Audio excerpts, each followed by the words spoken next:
We are now moving on to the second part of our workshop today, which is conservation. And conservation, what it means. Conservation means is the protection and care of our natural resources.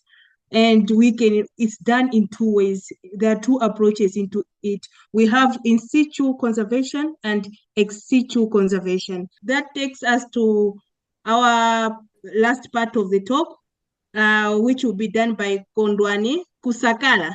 He will concentrate on ex situ conservation, which is done outside their natural habitat. And in Malawi here, we have Lilongwe Wildlife Centre, which was known as Sanctuary in the past. Yeah, so he will explain what happens there. Kondwani is someone whose dedication has seen him quickly rise through the ranks at Lilongwe Wildlife Trust. He started in 2018 as an internee, and now as we're speaking today, he is the head of Lilongwe Wildlife Rescue and Rehabilitation at Lilongwe Wildlife Centre. And we are so happy to have you as our speaker today, Kondwani. So by the end of the talk, you should be able to understand the law of ex situ conservation in protecting wildlife. And secondly, you should learn the key steps in rescue, assessment, and rehabilitation. Thirdly, recognize how long-term care supports welfare and the biodiversity. And lastly, identify the main challenges of ex situ conservation effort. Thank you so much. Kondwani, the screen is all yours.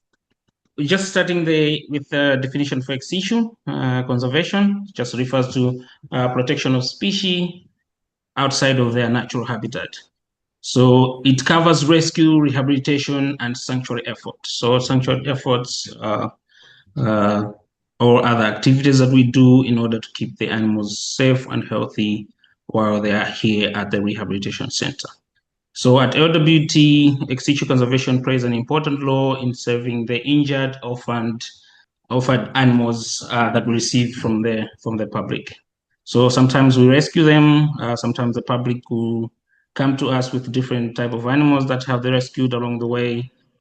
So we have a hotline that people can contact us anytime if they have issues with an animal or they are seeing the animal that needs our help. So the purpose of ex situ conservation is it provides a safe environment for wildlife affected by threats such as habitat loss, human and wildlife conflict, and illegal wildlife trade. So all the animals that we receive here at Lilongwe Wildlife Centre would come through us based on these reasons that I've mentioned. So because people now are either encroaching into habitat for wildlife due to farming, sometimes when they are clearing their land for farming, they're able to find an animal, a baby animal that a mother has left there on purpose, and then they think the mother has abandoned them, and then they contact us. So we're able to raise that animal here at the center.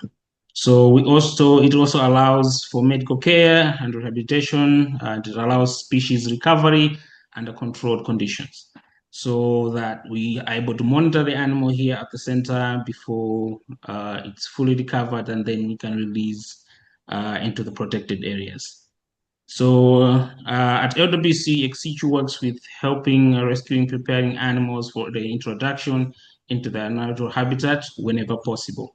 So I'm saying that because sometimes it's not always possible to release these animals back into the wild. So the first steps that come through is the rescue and the intake.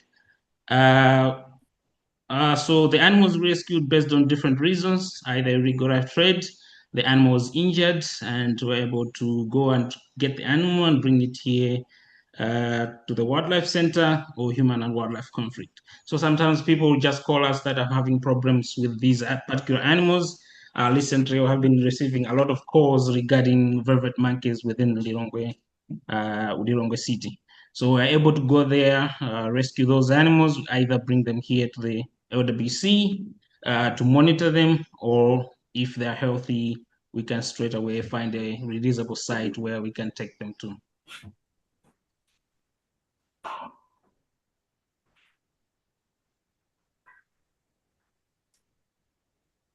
So other steps that we follow is the quarantine and initial assessment. So quarantine helps us to to avoid any spread of diseases or parasites that might come up with a new animal. So upon arrival, all animals have to go through physical exam. So this is done by our veterinarians. We currently have 2 veterinarians that are able to assist us with any vet interventions that might come up with different animals that as we receive them or as they are spending their time here at LWC. So they are quarantined based on the species. For example, primates, we usually quarantine them for 6 weeks. During that 6 weeks, they have 2 sets of quarantine exams. So that's basically where we get their blood samples sent to the lab, see if there are any underlying diseases or parasites, as well as do fecal analysis to see if they have any internal parasites that they might spread to the other animals. So they are 6 weeks in quarantine, helps us to get rid of those all parasites, and if there are any diseases, we're able to treat them before we introduce them to other individuals. So if the animals come in sick, sometimes they'll come with severe injuries. We have cases where an animal, like a vervet monkey, was hit by a vehicle along the Kenyatta Road. So that's the road that's just outside of our sanctuary, because we have a lot of vervet monkeys that are within the sanctuary. They cross between LWC Sanctuary and the Lilongwe Nature Sanctuary. Because of the highway, sometimes they can get hit. So they get a broken leg, we rescue them, bring them here, try to treat those injuries until they are finished the rehab. But because they live on site, the release is easy. We can just put them into the sanctuary. So the rehabilitation, so that's where the rehabilitation now process begins. Once we receive the animal, have started treating it, and then now it's due for a long process from intake to physical exam. Now it comes to a long-term rehab. So the type of care they receive will depend on the age. So if it's a baby, it needs 24 hours care, where we assign someone to look after that animal throughout the day. So for example, if you receive a baby tiger, which is like maybe 1 kg, so that's a very, very small one, it will need to be drinking milk, because at that age with its mother, it will still be drinking milk. So we try to do that as well. So we try to feed it regularly and throughout the night as well.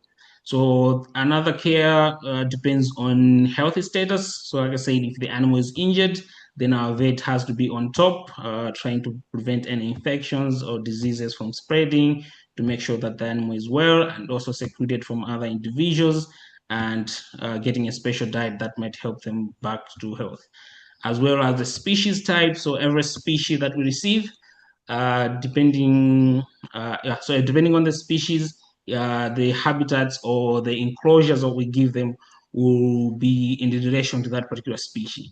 So for example, we have received a bird, we need to put it in an aviary where there's a lot of perches for it to practice flying, as well as because they sleep in trees, there should be those perches where the animal can be able to sleep.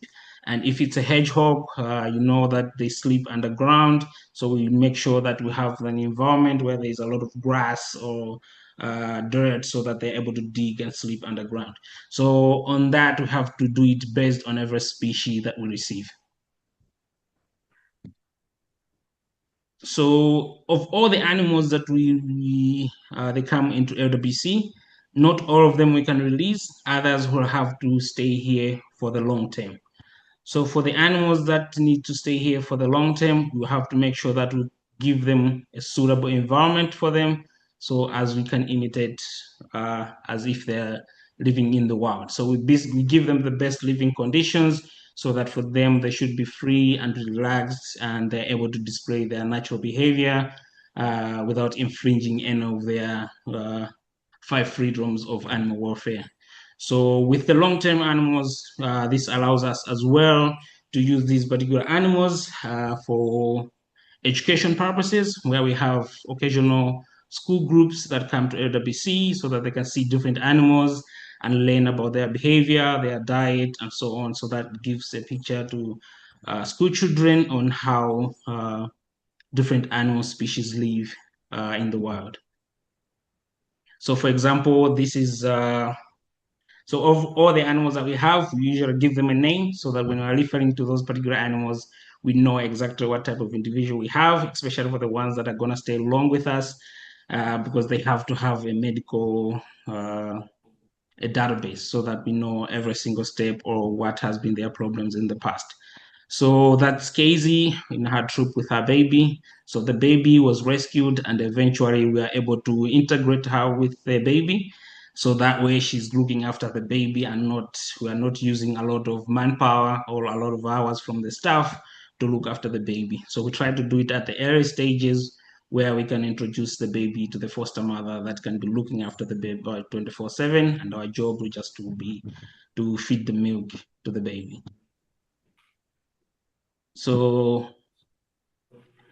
like for example, other animals that stay long-term in care, we have Leo and Milo. So these are the two hyenas that we are rescued in Balaka, which is about 3 hours south of here. So these animals were kept by someone for about 6 months before they decided to call us. So by then, these animals have been habituated to people and they lack that survival instinct. And then it was impossible for us to release them because there have been a previous case where we had a similar situation and we released that animal.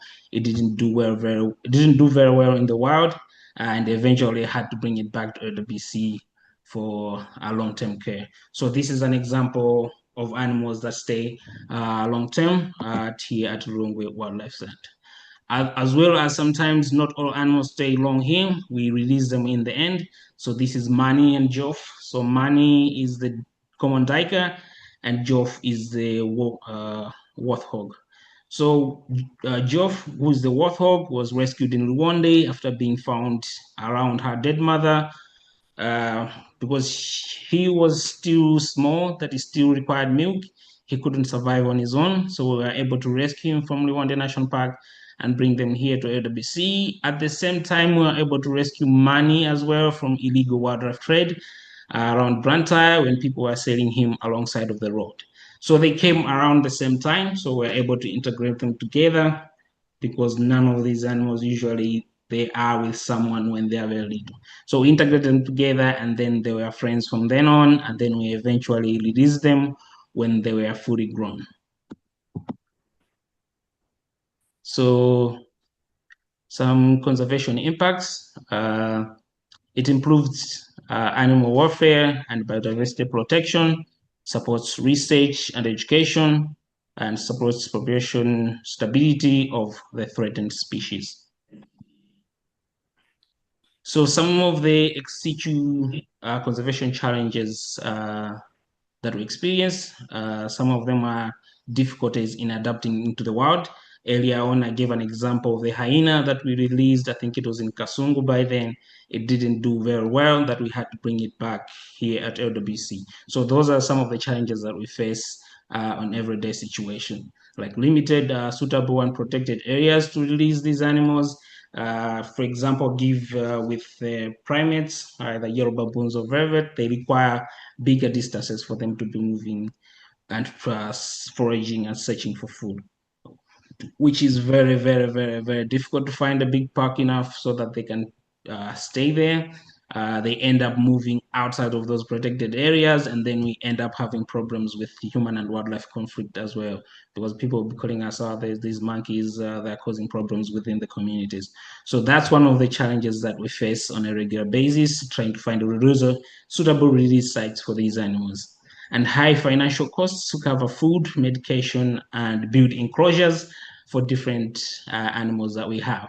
So for example, the hyenas that we have, currently we have 4 hyenas, which they consume a lot of meat per week. So which builds up on amount of money we have to spend on buying the food, medication, building suitable enclosures for every species that we receive. So that all of that costs money. And the other thing I said is human and wildlife conflict, which results into almost 50% of our intakes that we get on a regular basis. So in conclusion, ex situ conservation rescues and rehabilitates protects the wildlife, ensures veterinary care and sanctuary to all wild animals that require assistance until they are released, or if they cannot be released, we have to give them a suitable environment where they are able to stay free and live without any infringing any of their animal welfare rights. And also ex situ conservation gives a second chance for animals that survived difficult situations based on where they have come from. So yeah, I think that's all from me. And yeah, if there are any questions, now is the time. Thank you. Thank you so much, Kondwani. That was another short and sweet presentation. Okay. So I'm going to open up for questions. If anyone online has questions, please raise your virtual hand. Feel free to ask any question to any of the speakers. Okay. Mr. Kondwani, I just want to ask you, I just want to understand your main duty on the presentation that we're giving to us. Okay, the point is, sorry? What's your main duty on the presentation that you're giving to us? And the last question is, I just want to understand for those who are based in, how can we be in touch with you guys as we environmental managers? That's it.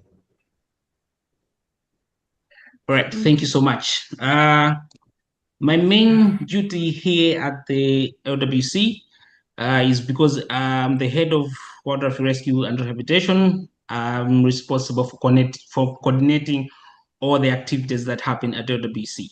So we have different categories, or I would say sub-departments here at LWC. So there's veterinary, animal husbandry, enrichment, integration, and release. For the animal husbandry, I'm responsible for formulating diets for every species that we receive.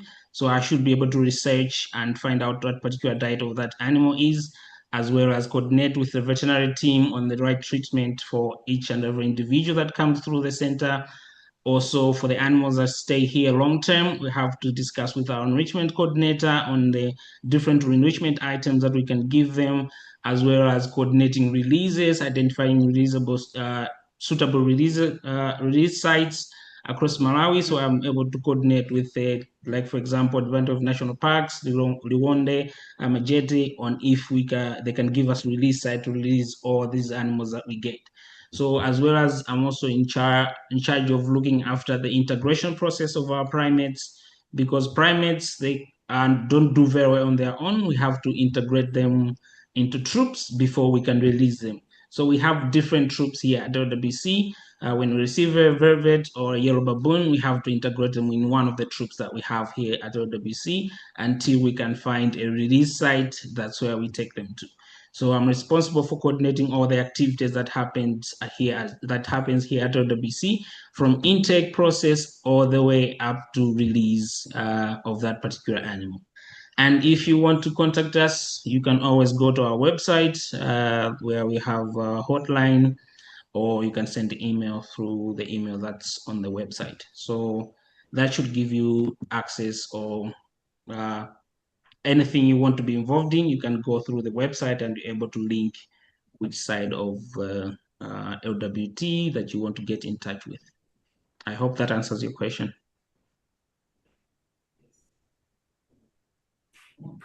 Okay, another question. Yes. Yes, please. As of now, how many endangered or critically endangered species are you dealing with? As of now, we don't deal with, we don't have any critically endangered animals.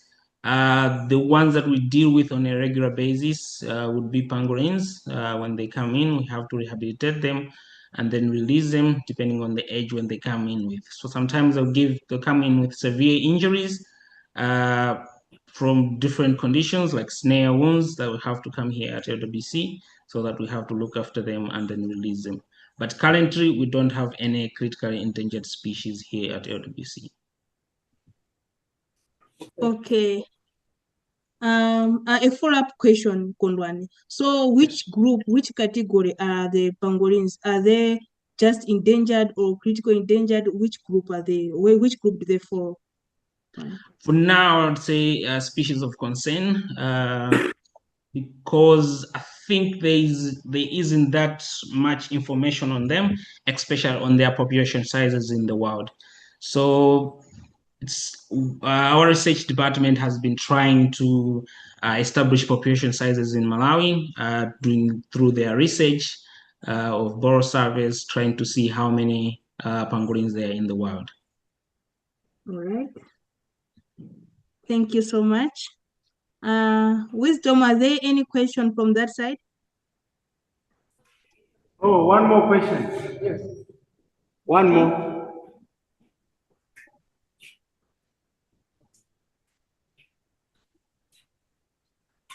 Okay, so my question is, do you by any chance keep monitoring the animals that has been released after treatment? And if yes, how is the monitoring done? All right, thank you for that question. So yes, we monitor certain species. It will depend on if we're able to come up with the funds to buy a tracking units. So I'll give an example of a group of vervet monkeys that we released, I think it was 2 years ago. We were able to purchase some VHF tracking units. And then once we release them, we select 2 dominant or 3 or 4 dominant individuals from the troop. We give them collars that we can use to track. So at that stage, we hand it over to our research department. Once we release those animals, if they require monitoring after they have released them, then they follow up on that. If your question was to monitor after release or monitor them as they are here at OWC, just to clarify on that. Hello, so there are 2 questions. I'm not sure if you got both of them. Kondwani. No, Okay. can he repeat the first question, please?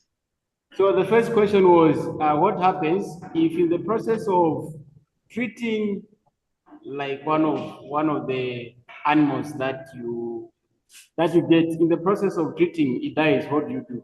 Then the second was about dealing with sort of wildlife conflict with people. How do you handle that? All right, thank you for that.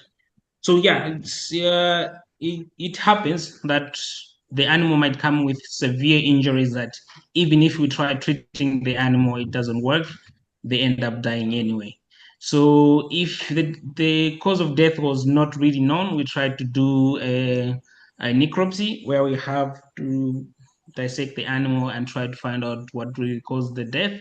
But sometimes the cause of death are visible because you can see that maybe the injury was just too severe and it got infected and the animal ended up dying. So yeah, it happens sometimes that the animals die and there isn't much really we can do about it except give them the best chance that we can, give them the medication that they require at that particular time. And if it works, that's great, but sometimes it doesn't work. Like we can try everything, but the condition they came in was just too severe at the point that if all the methods or the techniques we try didn't work. So it happens like that. So when I was saying about releasing the animals, sometimes they cause problems. So I'm referring to the animals that we have here at LWC. But before we release them, we try to do behavior observations, see how well they respond into the wild. So for the animals that we definitely know that if we release them, they're going to pose problems, we try to keep them here at LWC. For example, I mentioned the 4 hyenas that we have here currently that we cannot release because we know that if we release those particular animals, because they are used to people, they were kept as pets for a while, they lose that fear of people as other hyenas they should have. So if we release them, they're not gonna fear anyone who's gonna try to chase them away. They're just gonna do whatever they want. So for us to prevent any future cases of injuries or of them dying, we try to keep them here at the center to give them a long-term care here at LWC. But of course, it happens like, for example, you mentioned with uh, monkeys that they go and destroy people crops. So it's something that happens. Unfortunately, because we don't own any park, we can't do anything about it. But if there are individual cases, for example, there are 2 or 3 individuals that are causing those problems that are destroying people's crops, we're able to go there and get those animals. If either we bring them here to LWC or relocate them to a protected area. So, for example, I'll give the baboon that we rescued closer to Bingu National Stadium. There are gardens around that stadium, so there was this baboon that was eating those crops now and then, because I think at some point someone kept it as a pet. So we were able to go there in those isolated instances. We darted the animal and then we tried to find a site where we can release him. Because he was an adult male, and with wild primates, males would usually migrate between troops. So we were sure that if we release that one, he was likely going to find a troop within the protected area. So for those individuals, we try to go closer to the middle of the park so that when we release them there, they can establish their home range within that protected area to prevent them from going outside. So yeah, so that's what I can say about that. I hope it answers your question. Nico, you have mentioned several marking techniques. You mentioned the ear tags, the P tags, the collars. But which method have you found most reliable or least stressful to the animals in your long-term study? Because there are some studies that you said they are ongoing for more than 5 years. So which one do you think works better? Sella, thank you very much for the person who asked a question. Can you hear me? Is it good? Yes, we can hear you perfectly. Okay, thank you. Yeah, Sella, the pit tags is a bit more expensive, but once you've got it, then that animal carry that for as long as that animal remains in that area. So you can get so much more data from it. But when you take into account, as I've mentioned, that it's a very cold and a very hot area and very dry as well. So you do the work, you spend the money, you put the pit tag in, but then the animal does not survive another winter. So that's one unfortunate. But I think from an ethical point of view, definitely the pit tag is the best. It gives you the best information, and you can get it straight to your computer. While all the others, you have to walk around with a pen and a clipboard and paper and write things down. So, yeah. So for us, the cheapest and the best for doing our monitoring studies, as we do at the moment, is a hair clipping. That's very cheap. It's easy. You can quickly see whether the animal has been marked already. There's no pain involved. So from an ethical point of view, that's not a problem. The thing is just you don't know exactly which is that specific animal. Would you say it was, say, the 10th individual or the 20th individual? You don't know. So there's some things that you can't do with hair clipping, some results that you can't get. But with that pins that you insert behind the neck, I think that is the best, definitely. For radio collars, that was fairly cheap because the collars has got a little battery, and then you can have a season, 3 months. You can walk after that animal. So what we've done with the Sengis, that we also used radio collars, every 15 minutes, we were a team that tracked them for 4 months. Every 15 minutes, we had a reading of all the animals in that specific area that we call it. So it's a lot of information, but that information is on paper now. So it will be quite something to write it up, and you need the time for that. But it's excellent information as well, and you don't handle the animal no more. So Okay. yeah, so it's a trade-off. Okay, thank you so much. One more last question. I know we've gone out of time, but then I have this question. What is the most single challenging logistical problem you have faced when trying to set up small mammal trapping grid in the remote or difficult ecosystems. Just one single challenge. Yeah, Stella, sometimes we work where there's rhinos and buffaloes and so on, and then of course you have to be awake. Sometimes the buffaloes are there at your traps, and then you can't check the traps. The risk is too much. So you've got that information, then you must wait an hour and see if they move off.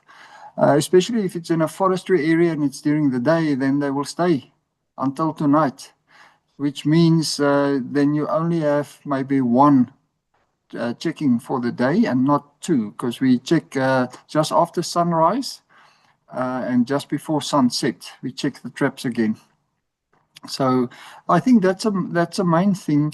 When you work on farms and in nature reserves, you don't have a problem with people or dogs interfering with your traps. So that's not an issue. When trapping in the mountainous areas in Lesotho, it was a problem. So we lost a lot of our traps on the first time, and then we decided to use snap traps, which is much smaller and you can hide it. So we got good results, but then of course you snap trap them. But they all came back to the museum. So we've got the record of everything that was caught. So it's not a waste. Then also take into account that we do our sampling just before that drop off, just before 40 to 60% of the animals are going to die anyway. So in that sense, it doesn't make it right using snap traps. But if you need to get information, because without information you cannot make recommendations conservation wise and so on. So yeah, thank you. Those are two very good questions. I appreciate. Thank you so much, Nico. Yeah, and one more last question for now for Kondwani.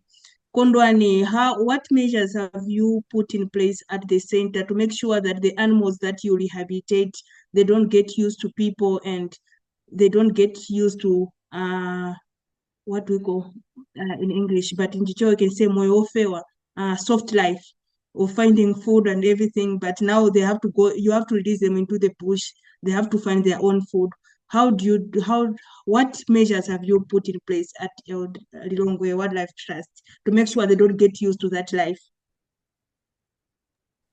All right, thank you for that question. One of the first measures that we have while they're still here at LWC is that we have a hands-off policy.